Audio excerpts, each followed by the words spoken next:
We knew this because at the same time that we all heard those footsteps, we all looked up.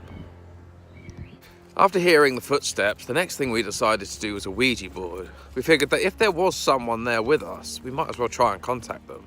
We set the Ouija board up inside the schoolroom. We placed a planchette into the middle of the Ouija board and started circling it, welcoming in any spirits that might have been with us. I just stood to one side and watched. At first, nothing came through. No one was talking.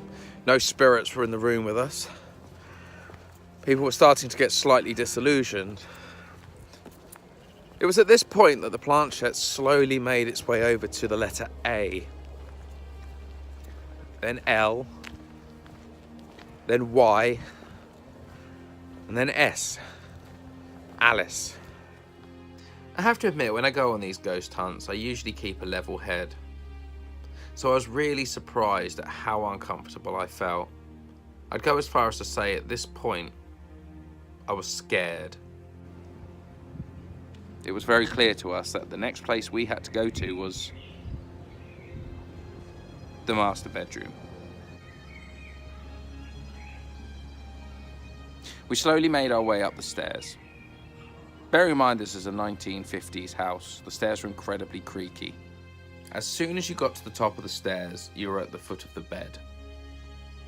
At the head end of the bed, there was a corridor leading off into another room.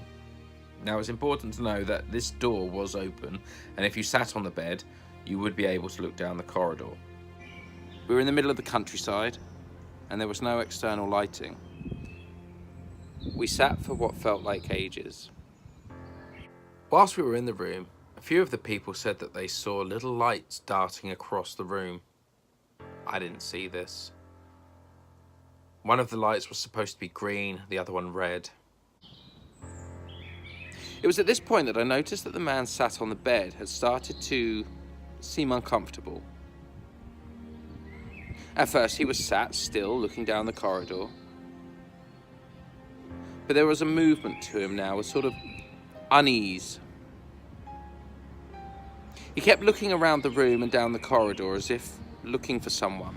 Eventually he stood up. He said, "Does anyone else want to have a go sitting on the bed?" I offered to swap with him. Something had made him feel uncomfortable and I wanted to find out what it was. So I sat there. As I was looking down the corridor, something very strange happened. In front of my left eye, I could very clearly see a brown, swirly mist. Now, it wasn't in the room, it was my eye. If I covered my right eye, I could see nothing but this brown, swirling mist. And yet, if I covered my left eye, I could see as much as the room would allow. It was bothering me, as it should. I didn't want to make a thing of it, so I didn't tell anyone at the time. But one thing I did notice is that I began shifting uncomfortably where I was sat, very much like the man previously. I decided I didn't want to sit there anymore, and very much in the same way that the man got up, as did I. And I swapped with the fourth member of our group, who came and sat on the bed, and I went and sat on the floor next to my mum. I'll never forget what happened next.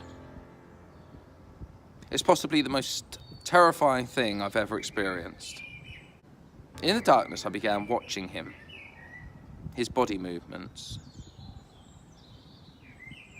And in that darkness, this is what I saw him do.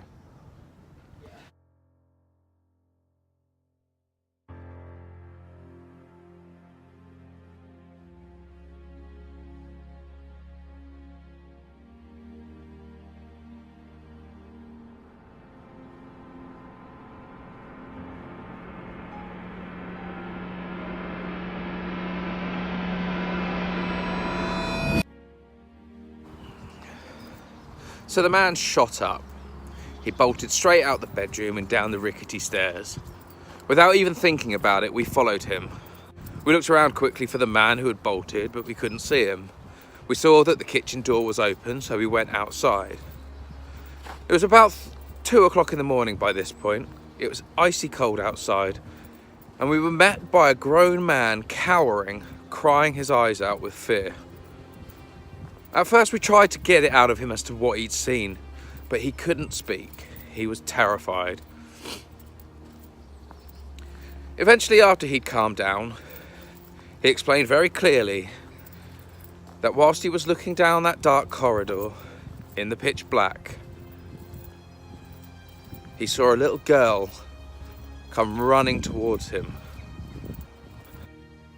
The way that man left the room is proof enough to me that he saw something that he didn't like, and you definitely could not fake that kind of reaction. I can't prove that he saw anything that night. If there was a little girl running down towards that corridor and I'd have been sat on that bed, I know my reactions would have been exactly the same. I'd have been out of that house as quickly as possible. So Manor Farm was certainly a scary place. There are scarier places. Those of you that are aware of the Bradshaw house. It's one of the scariest places in London.